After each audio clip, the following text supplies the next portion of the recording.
नमस्कार दोस्तों, मैं Rajneesh Sharma Soul Insights platform पे फिर आपके बीच में।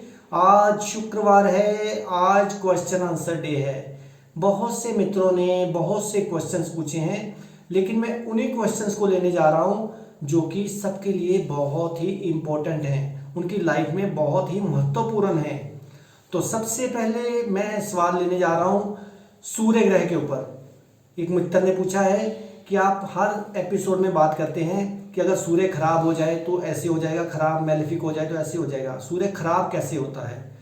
तो सुनिए दोस्तों, सूर्य खराब कैसे होता है। सूर्य राहु और केतु के मिलने से तो खराब होता ही है, लेकिन अगर आपके अंदर बुरे विचार हैं, आपके अंदर किसी भी प्रकार की नफरत है किसी के लिए, आपके अंदर किसी भी प्रकार का चोर है, अगर आप वादा करके किसी का वादा पूरा नहीं करते हैं, तो इन छोटी छोटी बातों से सूर्य खराब हो जाता है।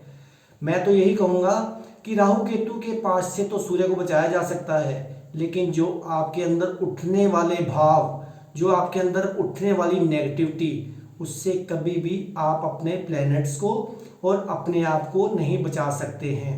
तो इसलिए सबसे बढ़िया क्या है, अपने अंदर अच्छे विचार लेके आइए। अंदर, ऊपर से ड्रामा नहीं करना है कि हाँ जी मैं सबके साथ ठीक हूँ, मैं वादा पूरा करता हूँ। लेकिन अगर आपके अंदर कोई वहम, पहले तो याद रखिए किसी भी प्रकार का वहम अपने अंदर मत लेके आइए, क्योंकि राहु और केतु वहमों के कारक हैं। जैसे आप वहम में आते हैं तो आपके राहु और केतु की इन्वॉल्वमेंट सूर्य के साथ हो जाती है या दूसरे प्लैनेट्स के साथ हो जाती है। तो इसलिए अपने आप को पॉजिटिव रखिए, अपने आप को बिल्कुल स्वस्थ रखिए, अपने आप को अंदर से शांत रखिए, तो सूर्य क्या, कोई भी ग्रह आपको मैलेफिक असर नहीं देगा। अब एक और मित्र ने पूछा है कि यूनिवर्स और इंसान का क्या कनेक्शन है। तो मित्र याद रखिए कि यूनिवर्स और इंसान का ऐसा ही रिश्ता है जैसा आपका ब्रह्मांड के साथ है। आपने एक कहावत सुनी होगी, एज अबव सो बिलो, जथा पिंडे तथा ब्रह्मंडे। अब तो इकोलॉजी साइंस भी कह रही है कि हम सब आपस में मिले हुए हैं। अब देखिए, संसार में पेड़ हैं, पेड़ का एक पत्ता भी कटता है तो आपके अंदर कुछ ना कुछ हलचल होती है, लेकिन आपको दिखती नहीं। वो इतने इतने सटल रूप में, इतने सूक्ष्म रूप में होती है कि आपको दिखती नहीं है। अब नदियां बह रही हैं, अगर नदियों में पोल्यूशन होता है, गंदगी फैलती है, तो आप देखिए उसके साथ आपको क्या होता है, उसके साथ आपके अंदर भी, क्योंकि आपके अंदर भी 72% पानी है, तो आपके अंदर भी सटल रूप में, सूक्ष्म भाव में कितनी मुश्किलें आती हैं। तो हवा अगर शुद्ध है तो आप भी शुद्ध हैं। इसलिए संसार, इसलिए इंसान का यूनिवर्स के साथ बहुत बहुत गहरा कनेक्शन है। अगर सूर्य पे भूचाल आते हैं, सूर्य पे विस्फोट होते हैं, तो आपके अंदर भी होते हैं। हर 11 साल बाद इंसान का खून पतला हो जाता है। पता है आपको क्यों होता है? क्योंकि सूर्य पे विस्फोट होते हैं तो आपके अंदर भी हलचल क्रिएट होती है। अगर, अब देखिए हमारा कनेक्शन सूर्य के साथ है, अगर सूर्य अभी ठंडा हो जाए तो हम विद इन 1 मिनट सब दुनिया में ठंडे हो जाएंगे। किसी भी प्रकार की बॉम्ब की जरूरत नहीं पड़ेगी, आप बैठे बैठे ठंडे हो जाएंगे। इसका मतलब है कि हम एक एक चीज से जुड़े हुए हैं। तो इस ऐसा ही कनेक्शन है। ऐसे ही एक मित्र ने इससे मिलता जुलता सवाल पूछा है कि दुनिया में कितने प्रकार के पोल्यूशन हैं, वो पोल्यूशन से हम अपने आप को कैसे बचा सकते हैं, क्या पोल्यूशन का प्रभाव भी ग्रहों पे पड़ता है। ये उषा शर्मा जी ने पूछा है। हाँ जी, मैं आपको बताना चाहूँगा हमारे संसार में कितने प्रकार के प्रदूषण हैं। जैसे वायु का प्रदूषण है, नॉइज पोल्यूशन है, एयर पोल्यूशन है, इसी तरह कई प्रकार के पोल्यूशन हैं। मान लीजिए, अब मैं आपको बताता हूँ सबसे जो बड़ा, सबसे जो हमारे लिए आने वाले टाइम पे बहुत ही फैटल, बहुत घातक सिद्ध होने वाला है, वो है आप जो अपने घर में डिटर्जेंट पाउडर यूज करते हो। जहां तक मैंने देखा है कि डिटर्जेंट पाउडर जो है वो धरती में रीएब्जॉर्ब नहीं होता। उसको रीएब्जॉर्ब होने के लिए कम से कम 100 साल लगते हैं। लेकिन अगर हम साबुन से धोते हैं तो साबुन 15 या 20 दिन के अंदर अंदर, ज्यादा से ज्यादा 1 महीने के अंदर अंदर धरती में रीएब्जॉर्ब हो जाता है। तो सबसे ज्यादा जो हम पोल्यूशन पैदा कर रहे हैं वो डिटर्जेंट पाउडर से कर रहे हैं। उसको कम से कम इस्तेमाल कीजिए, ताकि हम जिस धरती से खाना खा रहे हैं, जिस धरती की सब्जियां खा रहे हैं, अगर वही पॉइजनस हो गई तो हम आने वाली पीढ़ी को क्या देंगे। हर इंसान चाहता है इजी काम हो जाए, सर्फ में भिगोया, धोया और कपड़े डाल लिए। लेकिन आप आने वाली पीढ़ियों के लिए इतना घातक परिणाम पैदा करने जा रहे हो जो आपने सोचा भी नहीं होगा। किसी बॉम्ब की जरूरत नहीं पड़ेगी, किसी भी एटम बम की जरूरत नहीं पड़ेगी। ऐसे ही दुनिया में लोग धीरे धीरे धीरे धीरे खत्म होते जाएंगे। इसलिए मित्रों, कम से कम डिटर्जेंट का इस्तेमाल कीजिए, ज्यादा से ज्यादा साबुन से कपड़े धुलाइए। उससे धरती की फर्टिलिटी तो बढ़ेगी ही बढ़ेगी, जो उसमें पॉइजनस गुण पैदा हो गए हैं वो भी खत्म हो जाएंगे।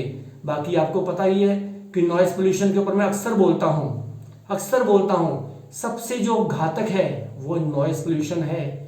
क्योंकि नॉइस पोल्यूशन से क्या होता है, जैसे मान लीजिए कोई भी बंदा है, कोई ब्लाइंड है, कोई हैंडीकैप पर्सन है, जा रहा है, उसके पीछे आप अचानक हॉर्न मारते हैं। हॉर्न कौन से? Pressure horn.